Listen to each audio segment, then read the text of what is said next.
ইতিমধ্যে কেইবাটাও video upload কৰিলোঁ বিভিন্ন সাবজেক্টৰ ওপৰত। আজি মই এইটো ভিডিঅ'ত ক্লাছ 10ৰ অসমীয়া বিষয়টোৰ ওপৰত আৰু এটা ভিডিঅ' লৈ আহিছোঁ। আজি ভাবিছোঁ তোমালোকৰ কাৰণে কেইটামান ব্যাখ্যা কবিতাৰ পৰা ব্যাখ্যা সিলেকশন কৰি দিম 24ৰ মেট্ৰিক পৰীক্ষাৰ কাৰণে। আশা কৰিছোঁ তোমালোকে এইকেইটা চাবা, যেহেতু পৰীক্ষাৰ মাত্ৰ কেইদিনমান সময় আৰু বাকী আছে। এইকেইটা দিনৰ মাজতে তোমালোকে গোটেইখিনি যিসকলেতো ভাল ষ্টুডেণ্ট হয় তেওঁলোকেতো অলৰেডি তেওঁলোকৰ কোৰ্স ফিনিশ কৰিলে। আচলতে এই ভিডিঅ'বিলাক এনেকৈ কাট আপ সিলেকশনটো আচলতে ভাল ষ্টুডেণ্ট বিলাকৰ কাৰণে নহয়। যিসকলে চিন্তা কৰি আছে পাছ কৰিব পাৰিম নে নোৱাৰিম তেওঁলোকৰ কাৰণে আচলতে এই ভিডিঅ'বিলাক আপলোড কৰা হৈ আছে।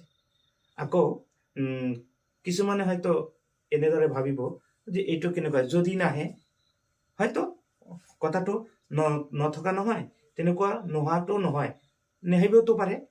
গতিকে যিসকলে ভাল ফলাফলৰ আশা কৰিছে, উন্নত মানৰ ৰেজাল্ট কৰিব খুজিছে, তেওঁলোকৰ কাৰণে কিন্তু আচলতে কিতাপত সিলেকশনৰ কৈ পঢ়িব নালাগে। সিলেকশন নোহোৱাকৈ পঢ়িব লাগে, গোটেই পঢ়িব লাগে, এইটো হৈছে বেটাৰ।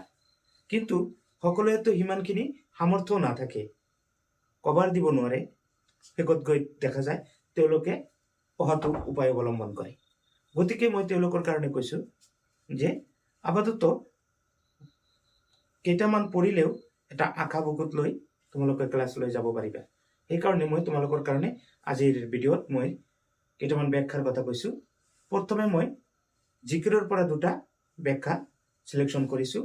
সেই ব্যাখ্যা দুটা তোমালোকক মই স্ক্ৰীনত দি দিছোঁ।